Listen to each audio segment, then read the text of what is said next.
Die Schulung, die Unterstützung, die Kultur, die Ressourcen, all das Zeug. Das ist der Hauptgrund, warum ich denke, dass man sich einem FMO anschließen sollte. Man möchte an einen Ort gehen, an dem man von Menschen umgeben ist, die einen lieben und sich um einen kümmern und die wollen, dass man erfolgreich ist, die bereit sind, Zeit, Wert und Ressourcen zu investieren, um einem zu helfen, ans Ziel zu kommen. Warum sollte man sich also an einen FMO wenden, wenn man die gleiche Provision auch vom Anbieter erhalten könnte? Wegen der Unterstützung, der Gemeinschaft, der Kultur und weil man einfach jemanden hat, der einen anruft und fragt, hey, wie läuft's heute? Mittwoch. Wie läuft's am Mittwoch? Gerd. Damen und Herren, Jungen und Mädels, willkommen zurück zum Medicare Sales Playbook. Ich bin euer Co-Moderator Dallas Keith. Und Matt, es sieht anders aus. Es ist ein bisschen seltsam, ein bisschen merkwürdig. Eine Sache, über die ich mir Sorgen mache, werden die Leute uns auseinanderhalten können? Verstehst du, was ich meine? Wisst ihr, normalerweise, wenn wir nebeneinander im Studio sind, ist es ziemlich einfach. Aber jetzt, wo wir hier vor der Kamera sind, sind wir im Grunde genommen dieselbe Person. Dein Kopf ist höher als meiner, aber immer noch. So ist es. Leider kommen uns mal unsere Jobs nie quer.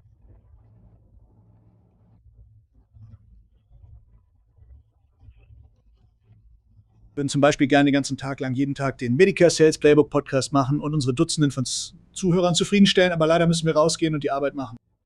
Also bin ich tatsächlich ich bin heute Morgen in Manchester, New Hampshire aufgewacht hier draußen und gebe ein paar Seminare für ein paar Agenten, die hier draußen sind, um unsere Agenten zu unterstützen, aber ja, weißt du, die Show muss weitergehen, wie man so schön sagt. Ich weiß nicht, wer sie sind, aber sie haben es gesagt. Und ich bin wirklich neugierig, Dallas. Du hast gesagt, dass du in Manchester aufgewacht bist. Wo bist du schlafen gegangen? Das ist eine ganz andere Geschichte für einen anderen Tag. Aber ja. Nein, ich bin fast ins Bett gegangen. Nein, bin schlafen gegangen und im selben Zimmer aufgewacht. Meine Frau sagt mir, ich soll einen Wecker erfinden, der sagt, Dallas, du bist in Manchester, New Hampshire, in einem Hotelzimmer. Du solltest doch da sein, oder? Er sagt mir einfach, wo ich bin und was ich tun soll. Aber wie du oft sagst, wir schweifen ab, oder? Das tun. Also ich bin hier in Springfield, bin eigentlich im Büro. Ich bin eigentlich in unserem Podcasting-Raum. Alle Lichter sind an, nur ich hier. Ich war hier und habe auch Seminare für Agenten gegeben. Das wird also ein etwas anderes Format sein, aber hey, sieh uns an. Wir entwickeln uns weiter. Wir nutzen Technologie heutzutage ein bisschen besser. Alles dank Adam, richtig? Adam Stefan ist wieder im Studio und macht all die guten Dinge. Und ich höre zu, ich habe ein paar Stücke von Reese in diesem Studio gelassen. Und ich weiß, wie viel davon es gibt, also sollten sie besser da sein, wenn ich 3 aufnehme. Lass mich dir erzählen. Lass uns loslegen, Mann. Wir waren also vor kurzem unterwegs und haben mit Agenten zusammengearbeitet, um die Medicare Sales Playbook Bootcamps zu absolvieren. Es hat viel Spaß gemacht. Wir haben 12 davon gemacht. Wir waren in all den verschiedenen Städten, rund um Springfield, Missouri und Columbus, Ohio und Cincinnati. Und du und ich haben uns neulich unterhalten und darüber geredet, was uns überrascht hat. Und eines der Dinge, die zur Sprache kam, war die Tatsache, dass Menschen Hilfe brauchen. Weißt du. Und wenn ich auf meine Karriere zurückblicke, dann hatte ich das große Glück, Menschen in meinem Leben zu haben, die mir geholfen haben und Menschen in meinem Leben, die mir viel gegeben haben und manchmal vergesse ich, dass es da draußen viele Menschen gibt, die das nicht haben. Als wir also unterwegs waren, war nichts Schlimmes, Mann, wir haben es genossen. Und ich genieße es, wenn jemand auf mich zukommt und zugibt, hey, das weiß ich nicht, ich brauche Hilfe. Deshalb sind wir ja hier. Aber es hat dich und mich dazu gebracht, nach der richtigen Hilfe zu suchen, nach dem richtigen FMO, NMO, IMO, wie auch immer du es nennen willst. Und so sagt mir, lass uns einen Podcast darüber machen. Wir werden heute mit 2 Leuten sprechen. Wenn du nach einem FMO suchst, nennen wir es FMO, Upline, NMO, IMO. Es ist alles dasselbe. Alles gleich. Wenn du nach einem FMO suchst, bleiben wir einfach dabei. Hier sind ein paar Fragen, die du stellen solltest. Wir werden auch mit Leuten sprechen, die vielleicht bei einem FMO sind. Und vielleicht gibt es ein paar Fragen, die du deinem derzeitigen FMO stellen solltest. Denn ich bin der festen Überzeugung, dass es deine Schuld ist, wenn du etwas nicht nachgefragt. Das ist richtig, da stimme ich dir voll und ganz zu. Ich stimme dir voll und ganz zu. Also, ja, aber ja, das ist genau das, was du gesagt hast. Weißt du, eine der überraschendsten Dinge war nicht nur der Bedarf, sondern auch, wie schwer es ist, die Schulung und die Ressourcen zu finden. Ich dachte, es wäre einfacher. Ehrlich gesagt, dachte ich, es wäre einfacher. Das habe ich wirklich. Aber als wir unterwegs waren und so viele Leute getroffen haben, wurde mir klar, wie schwierig das ist, Also Dallas, ich freue mich auf heute. Weißt du, natürlich wollen wir so behutsam wie möglich mit dem Thema umgehen, aber manchmal ist die Wahrheit einfach hart. Manchmal ist sie dreist und unangenehm, aber Mann, es gibt ein paar Fragen, die Leute stellen müssen. Also lass uns anfangen. Ich freue mich auf heute. Ja. Und um Ihren Standpunkt noch einmal zu wiederholen, unser Ziel ist es nicht, negativ zu sein. Unser Ziel ist es nicht, jemanden schlecht zu machen oder so etwas. Eines möchte ich gerne sagen. Oft erwarten wir von unseren FMOs etwas, das sie nicht tun oder nicht tun wollen. Es gibt zum Beispiel FMOs, die ihre Aufgabe nur darin sehen, einem Agenten einen Vertrag zu besorgen. Sie vermitteln einem Agenten einen Vertrag. Das ist alles, was sie tun. Und wenn das ihre Rolle ist und sie das tun sollen, ist das großartig. Aber das müssen sie auch wissen. Ich sehe das wie zwei FMOs. Die einen sind einfach nur Vertragsagenten. Das ist ihre Aufgabe. Keine Schulung, keine Unterstützung, nichts dergleichen. Und das ist auch in Ordnung, wenn Sie das tun wollen. Aber dann gibt es noch die andere Seite, wo es um Schulung, Support und Wachstum geht. Kommen wir dazu. Welche Frage sollten Sie Ihrem FMO als erstes stellen? Nun, ich denke, die erste Frage ist genau die Sie gerade angesprochen haben. Die erste Frage, die wir stellen sollten, und ich habe nicht wirklich darüber nachgedacht, aber ich denke, die erste Frage, die wir stellen sollten, ist, was ist Ihre Mission? Sind Sie ein Ich grenze das ein. Sind Sie ein Vertragshaus? Ist es Ihre Aufgabe, nur Agenten mit Spediteuren zusammenzubringen? Und wenn ja, ist daran nichts auszusetzen. Es gibt viele wirklich, wirklich wunderbare Organisationen, die genau das tun. Das ist, was sie tun. Sie sind sehr, sehr gut darin. Aber wenn ein Agent einen Vertrag mit so einem Unternehmen abschließt und nach Schulungen und ähnlichen Dingen sucht, wird er entmutigt sein, weil es das nicht geben wird. Und von der anderen Seite gehören Sie zu den FMOs, die wirklich viel Wert auf Schulungen und den Aufbau schlüsselfertiger Systeme legen. Ich denke, um es einfach zu machen, ist es die Mission dieses FMOs, Leute unter Vertrag zu nehmen, oder ist es die Mission dieses FMOs, Agenten und Agenturen aufzubauen? Denn da gibt es keine richtige oder falsche Antwort. Aber das im Voraus zu wissen, ist wirklich sehr wichtig, wenn Sie vielleicht die Entscheidung treffen, sich einer anzuschließen oder einen Wechsel vorzunehmen. Das wird sehr wichtig sein, denn das wird die Richtung vorgeben, wie die nächsten X Jahre dieser Beziehung verlaufen werden. Richtig. Es wird Ihre Erwartungen richtig festlegen. Und dann ist es oft in dieser Beziehung zwischen Mann und Frau, wo er sauer ist, weil sie dies nicht getan hat und sie sauer ist, weil er das nicht getan hat und nicht getan hat. Und ein einfaches Gespräch hätte beiden in dieser Situation wirklich geholfen. Richtig. Ich meine, so etwas sehen wir bei Agenten nicht ständig. Ich bin einer FMO beigetreten und es gab keine Schulung. Das muss sehr enttäuschend sein. Es ist enttäuschend für den Makler, denn es gab eine Erwartungshaltung. Vielleicht wurde sie nicht ausgesprochen. Vielleicht wurden nicht die richtigen Fragen gestellt. Und das ist die Schuld des Maklers. Aber wenn Sie sich eine neue FMO ansehen, ist eine ganz einfache Frage. Was ist Ihre Mission als Agentur? Großartig. Was noch? Was kommt als nächstes? Schulung. Ich denke, Schulung ist ein wichtiger Punkt. Welche Schulungsprozesse, Minu-Verfahren und Ressourcen haben Sie als FMO? Was können Sie mir zur Verfügung stellen, um mich zu schulen? Ja, ich denke, das ist sehr wichtig. Und das hängt auch von Ihrem Fachwissen ab. Wissen Sie, ich bin unterwegs und unterstütze Makler mit Seminaren. Bei manchen Maklern sage ich, hören Sie, ich brauche Hilfe bei diesem und jenem. Und schon kann es losgehen. Das sind also die Tage, an denen ich sage, okay, lauf einfach. An anderen Tagen kommen Sie rein und sagen, okay, erinnere mich nochmal, welcher der Advantage-Plan ist, welcher ist ein Supplement-Plan. Ich sage dann, okay, hier müssen wir noch ein bisschen arbeiten. Es hängt also wirklich von deinem Kenntnisstand ab. Frag also im Vorfeld, was das ist. Was sind deine Pläne, wie wir sie nennen? Also nach dem Motto, ich bin hier. Hier möchte ich sein. Wie lautet dein Plan, um von dort nach hier zu gelangen? Ständig kommen Leute zu uns, weil sie entweder ganz neu sind oder mit ihrer jetzigen Situation unzufrieden sind. Die haben das Gefühl, dass sie mehr tun können. Die haben das Gefühl, dass sie nur dies, das und das brauchen. Wenn ich also Makler interview, frage ich sie, okay, wo stehst du? Wo willst du hin? Und was hält dich davon ab, dorthin zu gelangen? Und wenn ich diesen Bedarf decken kann, ist das großartig. Wenn ich das nicht kann, möchte ich ehrlich zu Ihnen sein. Sagen, schau mal, das tun wir nicht. Aber das sagen wir nie. Wir sagen, okay, wir können dir helfen. Wenn wir das nicht können, finden wir einen Weg, richtig? Aber man sollte transparent sein und hoffen, dass diese Gespräche geführt werden. Ich bin nicht so naiv zu glauben, dass jeder Außendienstmitarbeiter für jeden geeignet ist. Das ist einfach nicht der Fall. Die Frage, die du dir stellst, ist, wo stehst du und wo willst du hin? Wenn ich über Schulungen nachdenke, denke ich an Schulungen von beiden Seiten. Was wirst du als Agent tun? Das klingt ziemlich wackelig, aber was wirst du tun, um mich ans Ziel zu bringen? Welche Unterstützung und Schulungen kann ich in Anspruch nehmen, um ans Ziel zu gelangen? Aber von der anderen Seite, wenn ich ein Agent bin oder ein Agent, der sich in einer Position befindet, in der ich vielleicht Agenten rekrutieren möchte oder ich möchte Downlines einstellen oder wie auch immer Sie es ausdrücken wollen, haben Sie dann Schulungssysteme, in die ich meine Leute einbinden kann.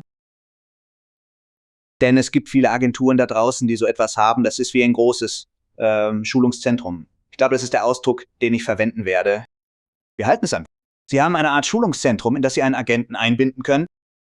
Sie können geschult werden und wenn Sie dann zu mir zurückkommen, muss ich Ihnen nur noch beibringen, wie man es benutzt. Also wie sehen Ihre Schulungssysteme aus? Ich denke, das ist wahrscheinlich außerhalb des Auftrags. Das ist wahrscheinlich die erste Frage, die ich stellen werde. Ja.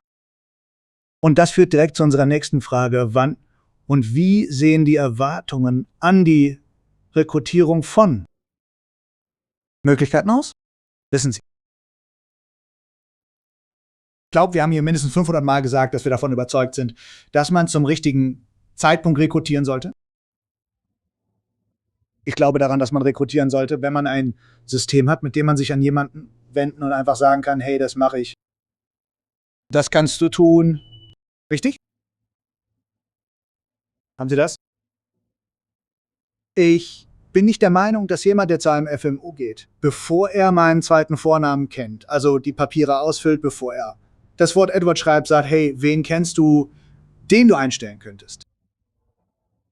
Für mich persönlich sind das Warnsignale. Ich denke mir, oh, Moment mal, ich weiß noch nicht, was ich tue.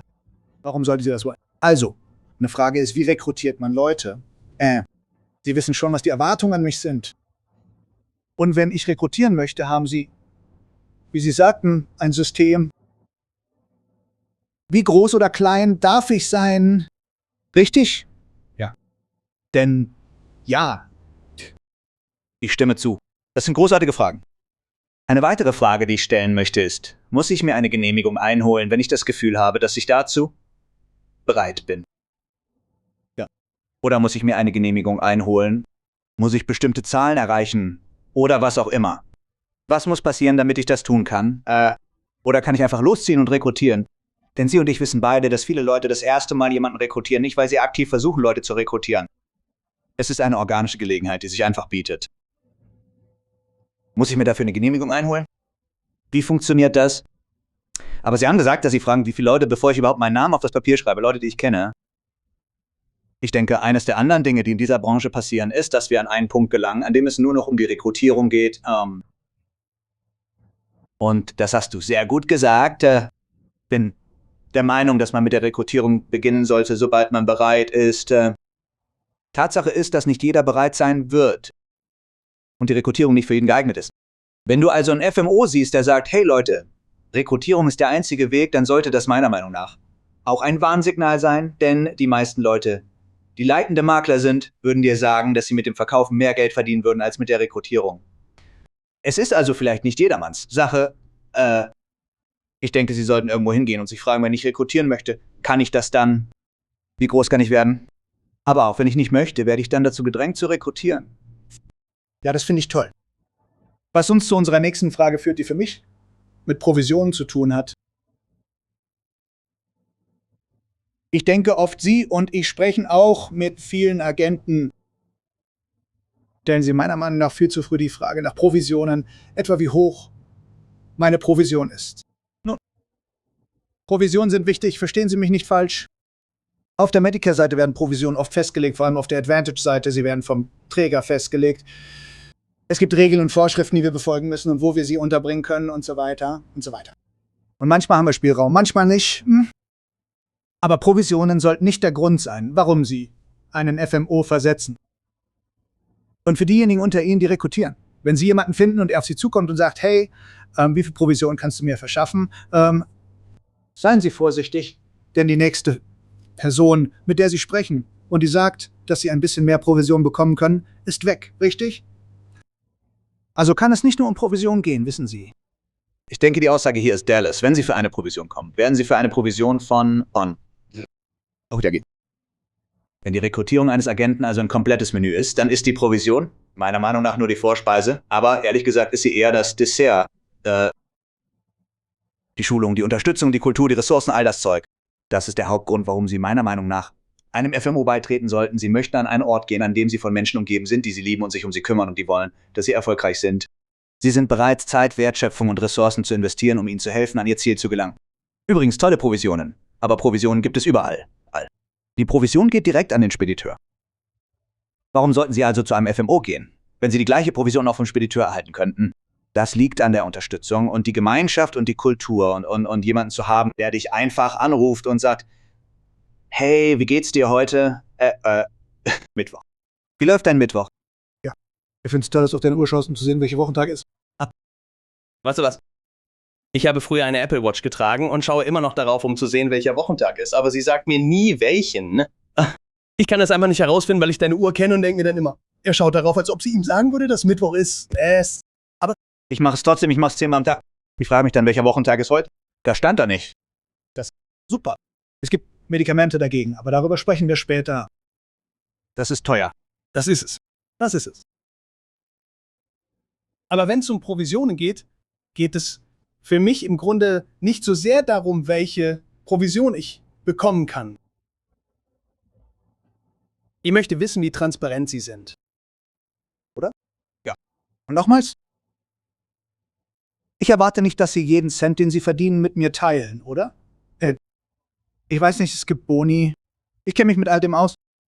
Weiß, dass Sie etwas aufgebaut haben, wenn Sie Ihre Provision verdient haben, richtig? Und das möchte ich nicht tun. Ich möchte, wie ich bereits erwähnt habe, dass Sie mir mitteilen, okay, hier ist Ihre Provision, hier ist die nächste Provisionsstufe. Hier ist die höchste Provisionsstufe. Hier ist, was Sie tun müssen, um aufzusteigen. Ich möchte diese Transparenz sehen. Und ich möchte mit jemandem sprechen, der in Ihrer Organisation ist. Und ich möchte Sie fragen, okay, wenn ich das Wort Transparenz über Ihr FMO sage, was ist Ihr erster Gedanke? Was ist Ihr erster Gedanke? Und wenn Sie sagen, ich weiß nichts richtig, dann ist das ein Warnsignal. Aber ich möchte auch wissen, dass Sie diese Stufe erreichen, wenn Sie mir sagen, dass ich 150 Apps schreibe und 2 Downlines habe und aufsteigen kann. Tun Sie das? Halten Sie sich an das, was Sie gesagt haben, dass Sie tun würden. Ich denke, das ist es. Das ist der Schlüssel. Ich liebe die Transparenz. Und du wirst beide Seiten der Medaille kennenlernen. Du wirst auf Unternehmen stoßen, die dir absolut nichts sagen werden, es sei denn, sie liegen kurz vor dem Tod. Und dann wirst du auf Unternehmen stoßen, die wahrscheinlich bis zur Undurchsichtigkeit transparent sind. Ich denke, manchmal verfallen wir ein wenig in diese Richtung, dass wir transparent sein wollen. Ich möchte also die Transparenz wissen. Aber ich mag die Transparenz, weil ich wissen möchte, wo meine Grenzen liegen. Wie groß kann ich die Sache machen, wenn ich mich dafür entscheide, sie zu erreichen? Vielleicht nicht. Und wenn es mir nichts ausmacht, einfach nur auf Provisionsbasis zu schreiben und es einfach zu erledigen, dann ist das großartig. Aber ich würde gerne wissen, hey, der Unterschied zwischen hier und hier ist, ob es so viel Geld gibt und was ich dafür tun muss und was ich dafür tun muss. Wie du gesagt hast. Wie kann ich das schaffen? Das ist wirklich cool zu wissen.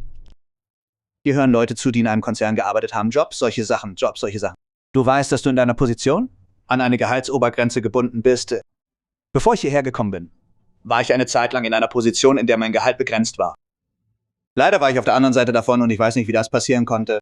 Ich werde mich nicht darüber beschweren, aber dann wurde mir die Gehaltsobergrenze auferlegt, ich konnte kein Geld mehr verdienen. Ich habe keine Boni bekommen, keine Gehaltserhöhung und seien wir ehrlich, Leute, Jobs sind toll, aber ich würde nächstes Jahr gerne etwas mehr Geld verdienen.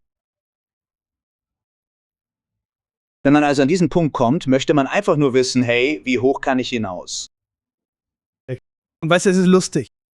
Oft geht es nicht einmal ums Geld. Es geht um die Gelegenheit und um die Herausforderung. Du hast mich vor eine Herausforderung gestellt. Ich habe gestern einen Makler angerufen. Lustige Geschichte. Ich habe gestern einen Agenten angerufen und er sagte, dass sie an einem Wettbewerb teilnehmen, der gerade läuft. Ich sagte, hey, du musst eine Bewerbung schreiben, um dieses Level im Wettbewerb zu erreichen. Er rief mich 14 Minuten später zurück und sagte, ich habe die Bewerbung gerade geschrieben. Ich sagte, okay, morgen rufe ich dich an und sage dir, dass du live dabei bist. Denk mir gerade einen komplett neuen Wettbewerb aus. Nur weil manche Leute einfach sagen, hey, stell mir eine Herausforderung. Hey, ich nehme sie an. Du brauchst heute 10 Apps, um am Wettbewerb teilzunehmen. Genau. Und später. Ich schrieb 13. Also, aber es geht um die Herausforderung. Jetzt haben wir noch eine Frage und wir sagen, Eigentlich haben wir 2. Wir haben 2. Entschuldigung. Wir haben eigentlich 2. Technologie. Ja. Ich denke, Technologie ist eine Frage, die du stellen musst. Und Technologie kann vieles sein. Kennen Sie sich mit CRM aus? Bieten Sie ein CRM an? Plattform für Angebote und Anmeldung. Haben Sie eine Art Backoffice für mich? Haben Sie eins? Das wird wirklich schwer zu finden sein, weil wir versucht haben, es zu finden, aber haben Sie eine Möglichkeit, wie ich wirklich gute Einblicke in den finanziellen Teil meiner Produktion bekommen kann? Was haben Sie zu bieten? Und das ist alles ein Glücksspiel. Jeder hat eine Art Backoffice. Jeder hat eine Art CRM. Aber ich denke, was das CRM angeht, würde ich einfach sagen, seien Sie ermutigend und sagen Sie, dass es großartig ist, wenn ein FMO Ihnen ein großartiges CRM anbieten kann. Wenn dies jedoch nicht der Fall ist, sollte das kein Grund sein, Sie abzulehnen. es sei denn, es gibt etwa 31 andere Dinge, die schrecklich waren und sie bieten auch kein CRM an. Lassen Sie diese Leute links liegen. Lassen Sie diese Leute links? Ja, genau. Und weil es genügend CRM-Systeme gibt, kann ich mir ein CRM für $100 im Monat kaufen. Und alles tun, was ich möchte und viele Dinge, von denen ich nicht immer weiß, dass es das kann, richtig? Also ja, aber ich denke, viele dieser Dinge, über die wir gesprochen haben, laufen auf die Frage hinaus, wie werden sie mir helfen, umsatzgenerierende Aktivitäten zu generieren. Wenn ich zu Ihnen komme, wie geht es Ihren Mitarbeitern? Ich bitte Sie nicht, Termine für mich zu vereinbaren. Aber ich möchte wissen, ob es Ressourcen gibt, die mir helfen können, aus diesem Tief herauszukommen, wenn ich in ein Tief gerate bei Game hinein. Kann ich zum Beispiel mit einigen Ihrer anderen Mitarbeiter sprechen und herausfinden, was sie tun. Oder du hast ab und zu ein paar Leads, die ich kaufen kann oder was auch immer. Was auch immer. Wie schreibe ich Geschäfte? Denn am Ende des Tages ist es egal, wie hoch deine Provision ist, welches CRM du benutzt oder wie viel Schulung sie haben. Wenn du nicht vor 10 bis 15 Leuten pro Woche sitzt, ist es egal. Richtig? Gib mir 145% von 0, oder? Aber es geht nur darum, ob wir mit den Leuten reden. Und wenn ich mich anstrenge, dann erwarte ich keine Almosen. Wenn ich mich anstrenge, kannst du mir dann sagen, wo ich anfangen soll. Arbeite mich durch und sehe Ergebnisse. Das will ich insgesamt wissen. Das finde ich toll. Perfekt. Jetzt die letzte, die wichtigste Frage, die wir uns für den Schluss aufheben. Warum tragen wir jeden Tag blaue Hemden? Ich habe das Gefühl, dass ich jeden Tag ein blaues Hemd trage, aber Irgendwie bin ich an diesem Punkt. ja, und das wird das, was wir tun. Die Frage, die uns am häufigsten gestellt wird, die Frage, die ich stelle. Wenn Leute zu mir kommen und sagen, hey, ich denke darüber nach, FMOs, EMOs oder was auch immer umzuziehen, ist, wem gehört dein Unternehmen? Wem gehört dein Unternehmen? Ja. Matt, warum ist es so wichtig zu wissen, wem dein Unternehmen gehört? Nun, ich denke, das ist so direkt, wie du es nur sagen kannst, denn du musst wissen, wem dein Unternehmen gehört. Wir hatten das unglückliche Vergnügen, und ich weiß, es ist ein seltsames Wortspiel, aber wir hatten im Laufe der Zeit das unglückliche Vergnügen, uns mit Leuten zusammenzusetzen, die dachten, ihnen gehört ihr Buch, aber das war nicht der Fall. Oder du kennst all diese Dinge. Aber es ist wichtig, denn wenn du weißt, dass du es besitzt, du bist ein unabhängiger Versicherungsvertreter, dann weißt du alles über dein Unternehmen. Ja? Du musst wissen, wem es gehört. Und es ist wichtig, denn du baust dieses Unternehmen auf Langlebigkeit hinauf. Du baust dieses Unternehmen auf, damit du vielleicht eines Tages dein Ziel erreichen kannst, deine Kundenbestände zu verkaufen. Vielleicht soll dein Kundenbestand eines Tages weitergegeben werden. Ich sage das nur ungern, aber wenn du deine Kundenbestände nicht besitzt, gibt es nichts, das du verkaufen kannst. Wenn du deine Kundenbestände nicht besitzt, es gibt nichts, was du weitergeben musst. Und das ist okay. Es gibt da draußen einige wirklich großartige Modelle, mit denen Menschen ein tolles Einkommen haben und sich eine Altersvorsorge aufbauen können.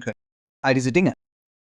Und falls das auf dich zutrifft, möchte ich mich nicht negativ darüber äußern, denn ich war in Dallas und ich war auch in Captive-Modellen, bei denen wir unsere Bücher nicht selbst hatten, bei denen wir selbst hatten. Die waren großartig. Die Schulungsmethoden waren gut und all die guten Dinge daran. Aber wenn du jemals darüber nachdenkst, FMOs oder ähnliches zu wechseln, wenn du deine Geschäftsbücher nicht selbst besitzt, wirst du wahrscheinlich bei Null anfangen müssen, wenn du dort ankommst. Ja. Und nochmals, es geht nicht darum, dass wir sagen, oh, du musst hierhin und dorthin, du musst. Es geht darum zu wissen und dann eine Entscheidung zu treffen. Richtig? Wenn es dir gut geht, Was hat G.I. Joe dazu gesagt? je mehr man weiß. Richtig? Und Wissen ist die halbe Miete. Das stimmt. Wissen ist die halbe Miete. Darauf wollte ich hinaus. Ich dachte an den kleinen Regenbogen, der früher immer auftaucht. Das war so nach dem Motto, je mehr man weiß. Ich kenne mich mit ABC nicht aus, so ähnlich. Zurück in den 90ern, Kumpel. Was hätten wir nur ohne das Fernsehen gemacht? Fakt bleibt, dass es für dich in Ordnung ist, wenn es dir nichts ausmacht, dass jemand anderes dein Unternehmen besitzt, weil du verstehst, hey, dem gehört es, aber er gibt mir dies und das im Gegenzug.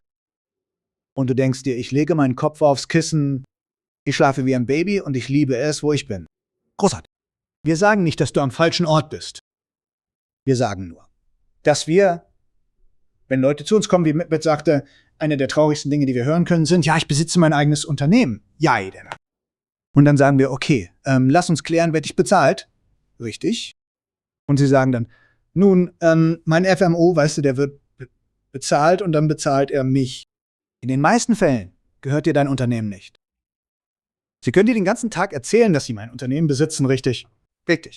Oder ich besitze mein Unternehmen. Aber wenn die allgemeine Regel lautet, dass derjenige, der zuerst bezahlt wird, dem das Unternehmen gehört. Es gehört ihm. Er kann es verkaufen. Er kann es verschieben. Er kann damit machen, was er will. Möglicherweise gibt es eine Vereinbarung oder ähnliches wie bei manchen Unternehmen. Sie haben nach vielen Jahren eine Sperrfrist und so weiter. Aber als allgemeine Regel gilt, dass derjenige, der zuerst bezahlt wird, es besitzt. Und wie du schon sagtest, wenn es mir nicht gehört, kann ich es nicht verkaufen.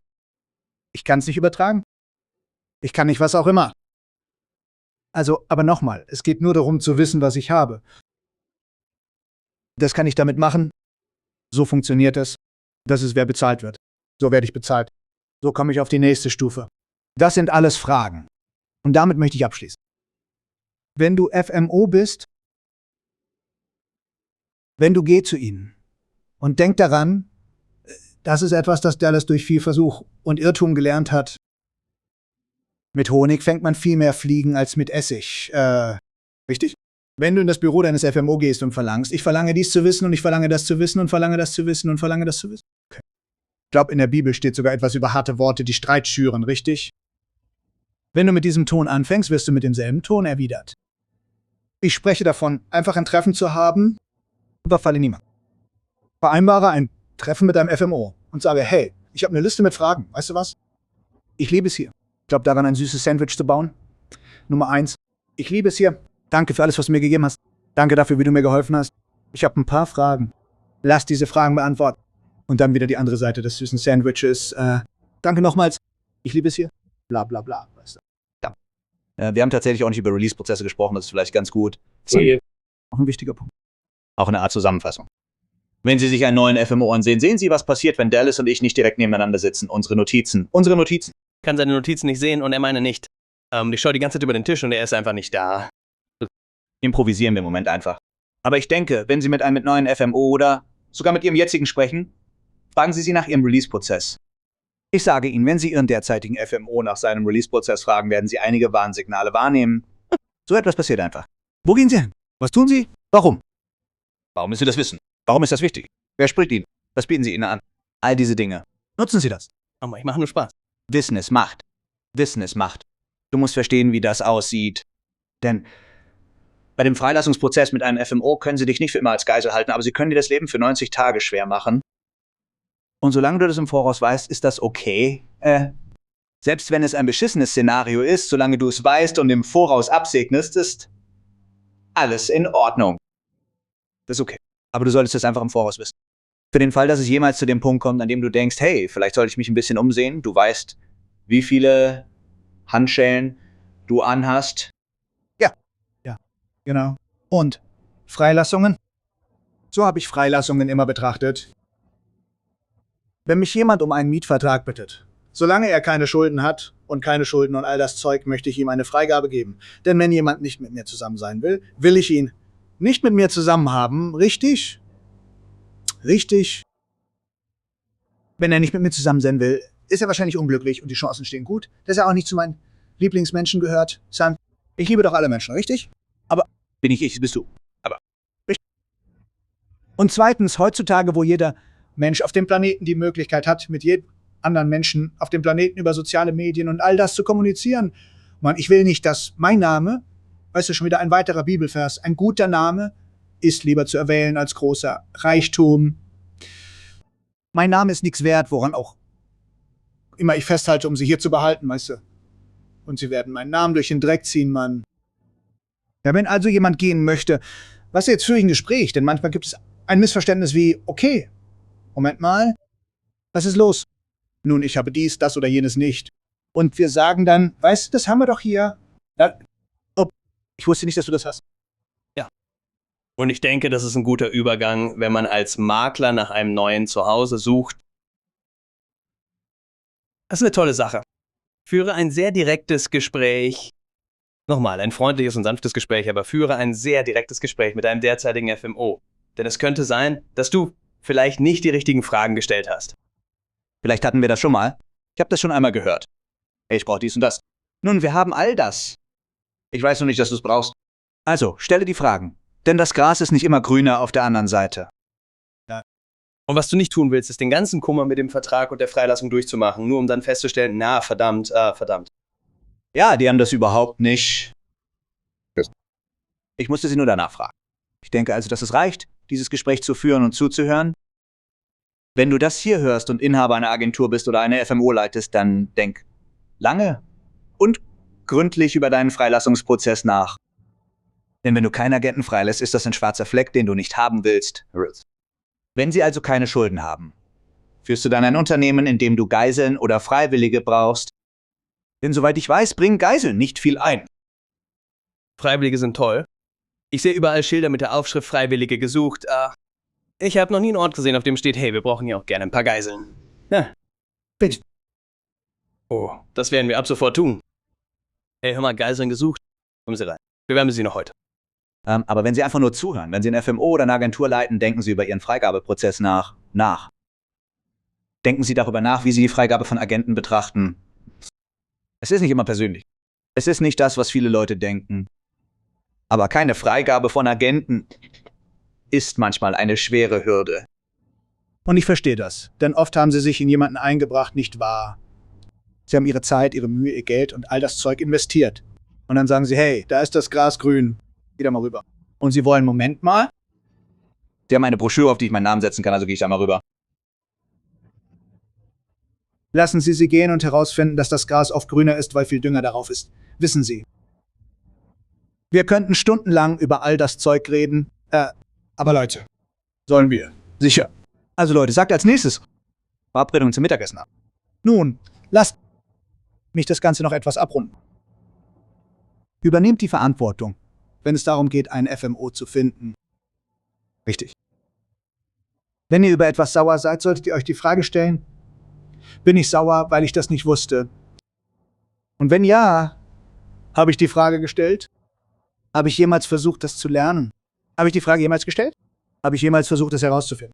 Wenn die Antwort nein ist, dann solltet ihr wirklich sauer auf euch selbst sein, oder? Wenn ihr nicht die nötige Vorarbeit geleistet habt, könnt ihr nicht sauer auf euren FMO sein, weil ihr etwas nicht wisst. Ich denke, das ergibt Sinn. Ich hoffe es. Ich hab's verstanden. Solange ihr es versteht, bin ich glücklich. Ich hab's verstanden. Da bin ich ganz bei euch. Perfekt. Leute, wir wollen uns bei euch bedanken. Ich weiß es zu schätzen, dass ihr zugehört habt. Wie gesagt, wir haben viele von euch unterwegs getroffen und es ist demütigend und ermutigend, wenn jemand auf uns kommt und sagt, Mann, wir hören euch die ganze Zeit zu, wir hören euch die ganze Zeit zu. Ich höre mir zum Beispiel jede Folge an. Denke mir dann, Mama, ich liebe dich. Wisst ihr, aber es ist so ermutigend, wenn Leute auf uns zukommen und sagen, dass sie zuhören und das hilft. Wir sind hier, um zu helfen. Wir helfen gerne. Ein paar Dinge, organisatorische Hinweise. Erstens, schaut rein. Wir werden ein paar Medicare-Webinare machen. Wir werden ein paar Webinare machen, keine Podcasts, sondern Webinare, in denen wir tiefer in ein Thema eintauchen und Menschen helfen. Und es wird vielleicht sogar eine interaktive Art von Zoom sein. Wir sind noch dabei, es einzurichten, damit ihr teilnehmen könnt. Ich glaube, das Erste, das wir machen werden, ist ein Seminar über Medicare. Wir werden euch das zeigen und euch sagen, wie wir das machen. So gehen wir das an. Hier ist die Postkarte, die wir verwenden. Hier sind die Leute, mit denen wir zusammenarbeiten. All diese Dinge. Haltet also danach Ausschau. Wenn ihr dabei sein wollt, benötige ich von euch eure E-Mail-Adresse. Wir erhalten eure E-Mail-Adresse nur, um euch über diese Webinare zu informieren. Wenn ihr also Interesse habt und mehr darüber erfahren wollt, schickt mir eine E-Mail. Dallas. MedicareSalesPlaybook.com. KK Keith Lilly ist Kai. TLEY. Schreibt mir also auf jeden Fall eine E-Mail und sagt, hey, ich möchte mehr über die Webinare erfahren. Im Harem. Wir werden vielleicht ein oder zweimal eine Timesharing-Präsentation einbauen. Ich weiß es nicht. Aber wir werden euch nicht zu viel zuspammen. Aber Mann, Matt, du hast heute einen tollen Job gemacht. Vielen Dank, dass du dabei warst. Ich weiß nicht, warum dein Hemd besser aussieht als meins. Ich habe das Gefühl, ich bin zerknittert und du schneidest da einfach richtig zu. Dazu, hör zu. Hier wird viel mit Studiobeleuchtung Airbrush gearbeitet. Matt Adam ist ein Zauberer, richtig? Stellt euch also vor, ich wäre ohne das Zeug. Vielen Dank an Adam, der wieder im Studio ist und das alles möglich gemacht hat. Vielen Dank an euch fürs Zuschauen und für eure Geduld mit uns, während wir aus Hotelzimmern aufnehmen. Wir schätzen euch sehr. Wir können es kaum erwarten, euch kennenzulernen. Wenn ihr unterwegs seid und uns seht, sagt uns unbedingt Hallo. Schreibt uns eine E-Mail. Geht auf medicaresplaybook.com. Lasst uns wissen, was ihr hören wollt, wen ihr im Podcast hören wollt und so weiter. Aber bis zum nächsten Mal. Wir sehen uns beim Medicare Sales Playbook.